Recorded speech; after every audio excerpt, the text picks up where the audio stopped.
Hello friends, welcome to my channel. So দেখো, আমি নতুন আর একটা ব্লগ নিয়ে এসে গেছি। তো আজকে দেখতে পাচ্ছি একদম অন্যরকম সাজে।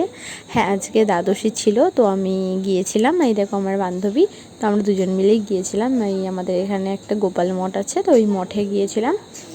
অনুষ্ঠান ছিল একটু দ্বাদশী উপলক্ষে। তো খুব ভালোই লাগছিলো এরকম জায়গায় যেতে। এমনিতে ভালোই লাগে বেশ।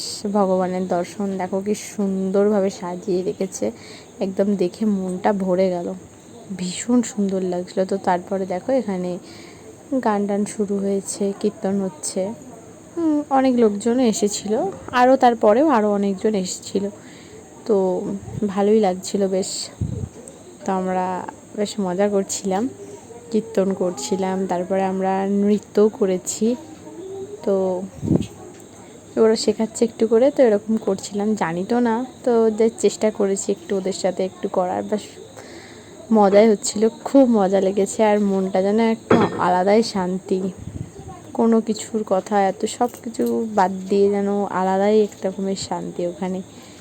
তো চলো দেখতে থাকো, বেশ কতটা মজা করছি আমরা। সবার সাথে অনেক সঙ্গী হয়েছিল, অনেক সবার সাথে পরিচয় হলো, বেশ ভালোই লাগছিল।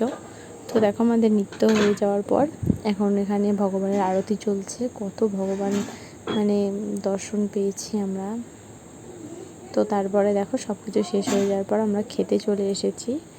তো ফার্স্টে আমাদের দিয়ে দিয়েছে অন্ন, তারপরে দেখো শুক্তো দিয়েছিল। আর প্রত্যেকটা রান্নাই তো খুব সুন্দর হয়েছিল, যেহেতু ভগবানের প্রসাদ, তো সব কিছুই সুন্দর। তো আমি এখানে খেতে থাকি, আর তোমরা লাইকটা করতে একদম ভুলো না।